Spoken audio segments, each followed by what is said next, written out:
So the odds on the newly, and keep this term in your mind, newly discovered.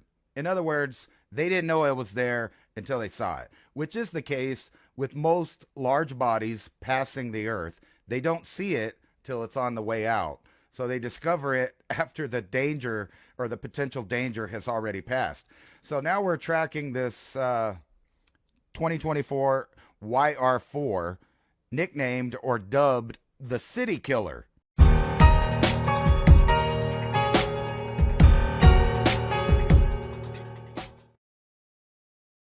Right? So the odds on this unexpectedly have gone up, and then they've gone back down, and then they've gone up. But recently they went up to 3%, which is the highest of any threat level of an object that come to us. But I want you to look at this graph if you could see it, this GIF somebody made. All those little white dots are bodies flying around all over the place. Whether they're garbage or junk or they're small asteroids, meteorites, and stuff, it's everywhere out there, and we can barely Or see any Elon of it. satellites, right? Yeah, there's a bunch of that. So you're looking at all of this stuff. This is how close it's going to get into us, if not hit us. And there's a lot of predictions that in these clone models, virtual clone models. So what you're looking at is places it could possibly hit. I showed this last week, but we'll go into a little more in depth here. So if the odds keep increasing the further we get to 2032, which is funny number there to pay attention to, the odds on this hitting somewhere from Brazil over to the Middle East are, pretty big. So this is like the asteroid that made a hole in the Arizona desert. So this is 10 times a Hiroshima blast if this one object hits it. Now keep in mind, that's just the object that we spotted recently. There's probably billions of objects out in space. I mean, trillions if you count the whole universe and things going randomly on their trajectories through space that we have no idea about. But let's just say one of these hits, either the moon or even the Earth. Here's another prediction here that shows three of them hitting. One of them on the Earth, one of them on the moon, or I think it's three of them on Earth.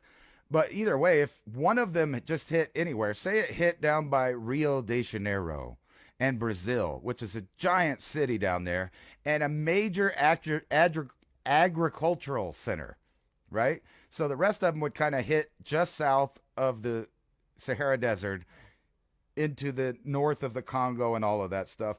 But the last little ones hit over into Saudi Arabia, Yemen, Oman, etc. This one thing could change things for decades to come. Say it hit in the ocean. And you were just talking about moving grow zones to North Africa. Well, if something like that happened, let me tell you, there's going to be a lot more rain for North Africa, for one, because there's going to be a buttload of water in the atmosphere if it hits the ocean, right? And then you're talking about volcanoes. Now, what if we get hit by a twofer? Not just a rock hits and causes turmoil that's not really that big in comparison to some things, but it is a city killer and it is a large explosion. So it would create havoc near where it's at and plus up in the atmosphere. And I wanted to point out, like I said, newly discovered, meaning they didn't see it until all of a sudden, which gave us a lot of time really in the scale to deal with it or find out what to do about it if it was going to hit or deflect it or prepare on the ground here on Earth. But the reality is most of them come by with no time. So there would be no warning. There'd be no planning. So one would have to wonder if the continuity of governments have already planned for that. Obviously, they probably have. Never get left out in the cold. There is never a reason to ever let you or your family suffer. Instafire and Civilization Cycle are on a mission to make fire starting and off-grid living easy for everyone. You shouldn't have to be a mountain man to strike a flame and make a fire anytime, anywhere.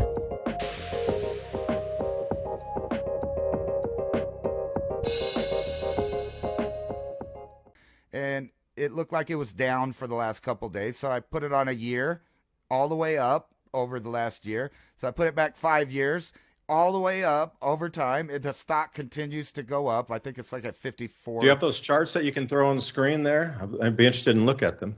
Yeah. Yeah. So I started looking up all of the other agricultural stock, and they all seem to be doing quite well. Let me see here. Put that up. The agriculture stock here. So John Deere, all of this stuff is doing good. This is all green stock, or what they're calling green stock. Best agriculture stocks to buy in 2025. And just look across the board, they're almost all up. All of them. So companies that are dealing with would-be farming in the near future, all going up. Well, not all of them, most of them. You see mostly green there. I don't know what I did with the other one I was looking at. That was Tractor Supply. But I was trying to look at the companies that deal with growing your own stuff at home, basically, or agriculture, larger. All of their stocks going up. Now, the tech stock and all this other stuff, and it's all going down. So, obviously, behind the market, they're planning on producing or a comeback in producing in food. It looks like they're planning on what they're going to do after a depression. Not before it, but after it. And they'll have a lot of money to do that. Yeah, again, the news feed drives things. So what if the messaging becomes, all right, everybody, we're heading into a Great Depression. Y'all are going to have to grow food at home. Like if that becomes the normal narrative messaging in the news headlines every day, those companies will go up 10 times. Because if they're going to be the main supplier, like Rural King would be another one. There's some Rural Kings around us. There's some Tractor Supplies also, but I find the prices at Rural King better for chicken feed. But Archer Daniels Midland, yeah, any of these guys supplying seeds, foods, and the processors. But you're going to be going down to the home farmer, right? So I have a registered farm, so I can go in and buy a 50-pound bag of fertilizer. If there's a shortage out there, I would be first in line, and I would walk past 100 of you that are just coming into the store, and I would just hold up my farm card and say, hey, my farm's registered here. Here's my tax ID. I need to get these supplies. And they'd be like, all right, you 100 people, move back. We got a guy who's got a registered farm. Y'all waiting in line. You're not going to get his supplies. This guy chooses first. So if you're able to register your farm out there, secret, go register your farm immediately because you're going to get ahead of the line for fuels, farm fuels. I know it's ag gas, ag diesel. If they catch you having the ag diesel in your diesel truck or whatever, you're in trouble. But if you're going to be needing supplies out on the farm like fuels and things, if you have a farm card and you've got a registered farm, you're in front of the line. You're getting discounted fuel. You can get gasoline and diesel, but that's going to be ag diesel. They color it different so they know. Like if somebody was really going to test your gas tank, they could stick something down in there and see if it's like sort of the reddish or if it's green. So the ag diesel obviously has more of a green hue to it. So that's the easiest way you can see, because you're not supposed to be running ag diesel on your regular road taxed vehicle because the tax from the pump on that disappears. So your diesel's like going to be way super cheaper coming out of the ag stores or co-ops if you can get it. And if you're going to be getting like bulk supplies, you can get that too. Yeah, and that was the poly market. Are we going to hit? But imagine just the home gardener. Like those are the stores that would take over for home gardening, like a shovel, a spade, like a 5-pound bag of fertilizer, a 5-pound bag of phosphorus or something. Okay, you're coming into bloom. Here's a 5-pound bag, a 1-pound bag. You don't need a 50-pound bag. And pure nitrogen, like I burned all the grass around my trees because even me, I was pretty good putting fertilizer down, but I wanted to use 4500 by itself. And a friend of mine, Ryan, was over at the house and was like, I was asking him, hey, you see those rings all around my tree? What do you think happened? And he's like, I don't know. And I was like, yeah, because I fertilized around the edges of all my trees in the ring, and it was perfect rings around every single tree. I had burned the grass by applying too much fertilizer. So you can see the rings around where the fertilizer, the 4500, the pure nitrogen just had burned my grass so badly it killed it. So I had these perfect dead rings around all my trees where I over-fertilized. All right, so nobody needs a 50-pound bag of that kind of pure nitrogen unless you got 150 fruit trees or something, or 50 acres to fertilize, or a backfield to fertilize, whatever. But those stores are the ones that are going to supply the average mom and pop backyard gardener during this depression time. And just like if you read the stories of the depression, there were some services that, I mean, that was the time that they made more money than any time in history. Like there were billion, $100 million companies formed at that time.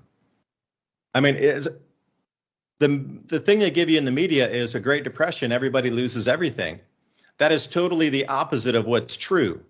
Those who are not prepared or in the right industry or have the forethought to offer the correct service or the correct commodity or good or tool at that time are the ones who don't do well.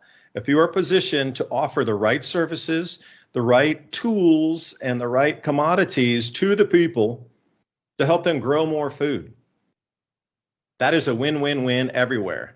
So like Tractor Supply, like you had there, Rural King is another one.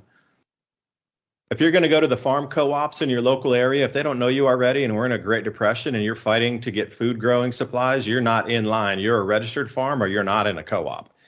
You're at Rural King or Tractor Supply. And I'm sure there's a few others. So anybody out there on the chat boards, please tell me what I'm missing. I'm sure you got some local kind of things around your own areas, but the messaging is get ready, isn't it?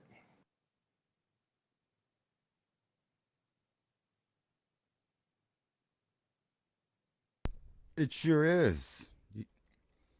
I've been trying to get ready. As a matter of fact, our days are about to be longer now. So if you're thinking about getting Yeah. ready this year, it's today. Or tomorrow. Get ready.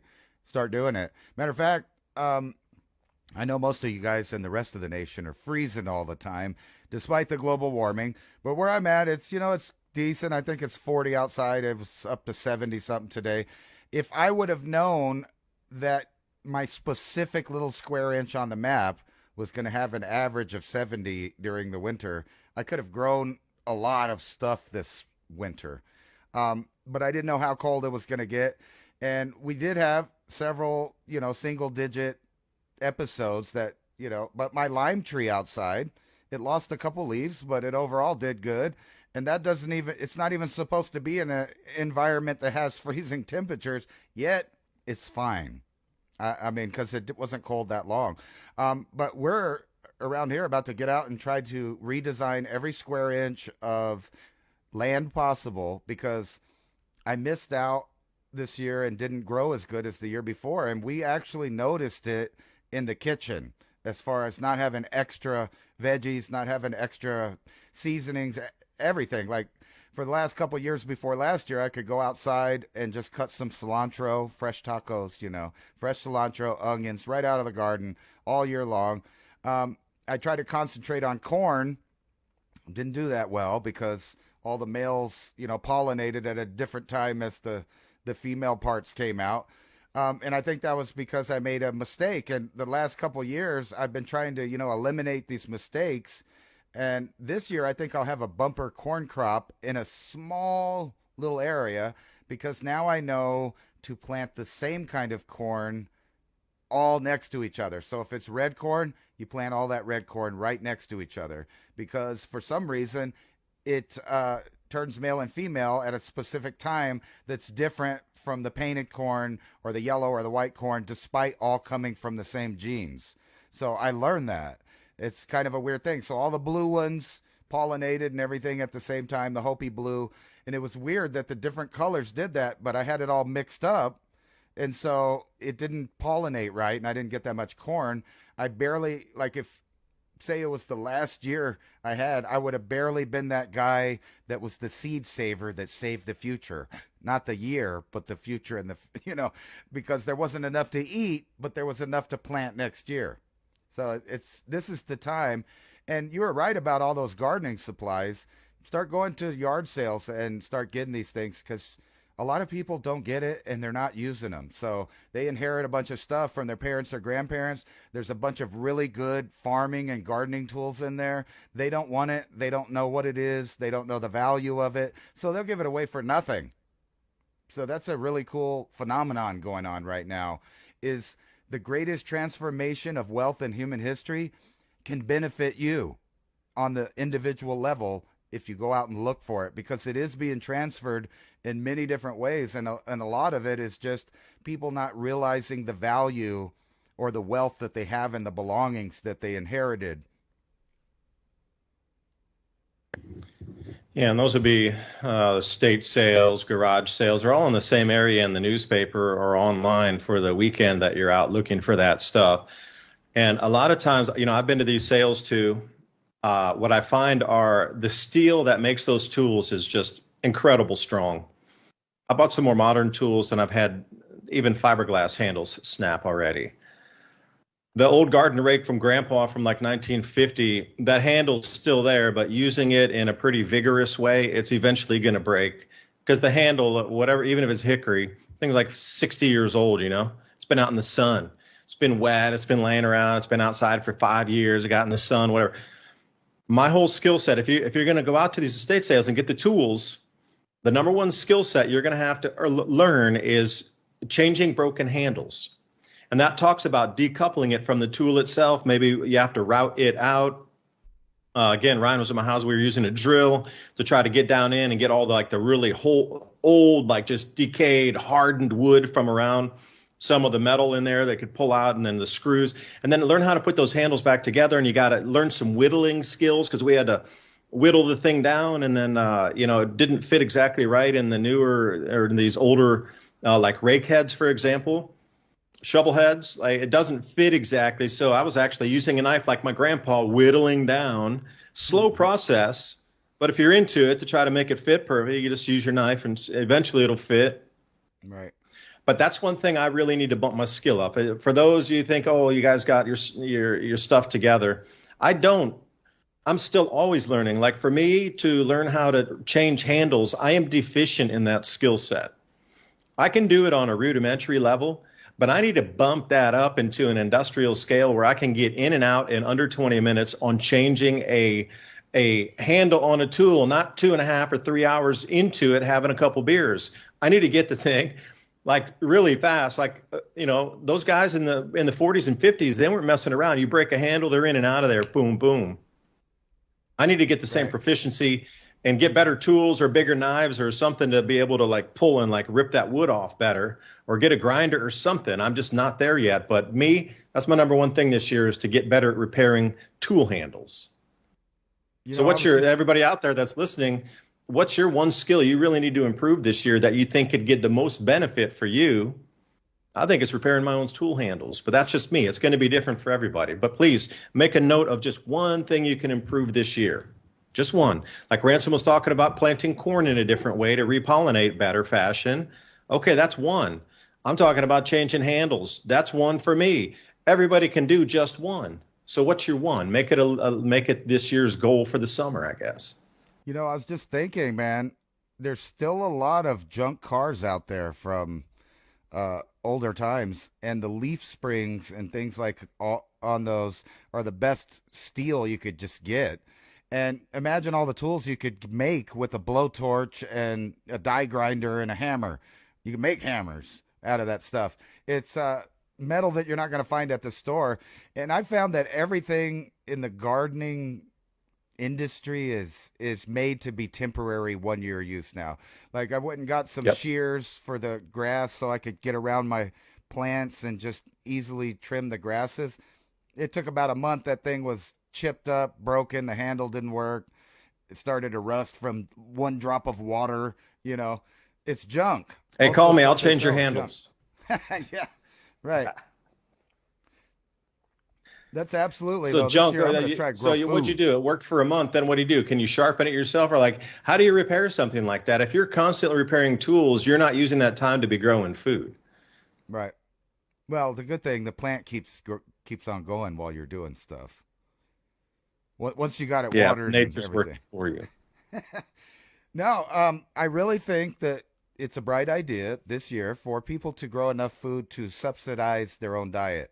In other words, a lot of products that would normally be imported and given to you cheaply, like when you go down to Walmart and you're finding all these vegetables from Mexico or Guatemala or wherever it is, it's time to grow it yourself if you want it, and then it'll be cheap.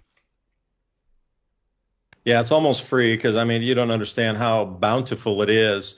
The amount of small seedlings that are coming up amongst the more mature plants, the amount of those that we rip out and actually throw, or not throw away, but give to the chickens or something, is tremendous. I bet if we were in a dire enough situation, we could pull each one out and put it in a little cube tray and then go give it or trade it or sell it to somebody. But right now, it's just so plentiful. Like once you do a garden and you realize there's just so much that grows, and you're going to spill a few seeds, and there's always some seedlings coming up, and the roots are moving, and they're setting up other shoots and whatnot. Like nature's very, very, very, very, very generous to us. And I was going go to ahead. ask you a question here.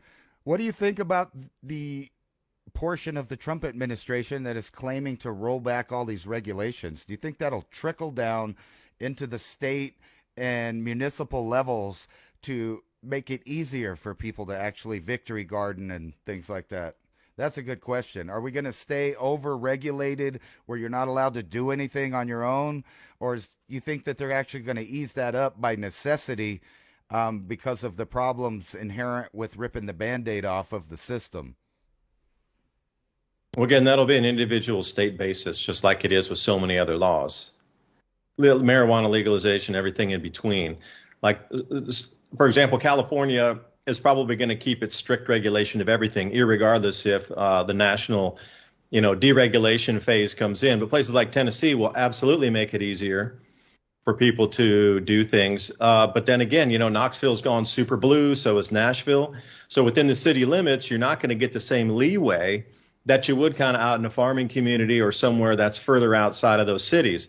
Like, well, my parents and myself, when we were living up in Knoxville, and that place was incredibly like, everybody back then you would, for the equivalent, see everybody wearing a red hat, MAGA cap.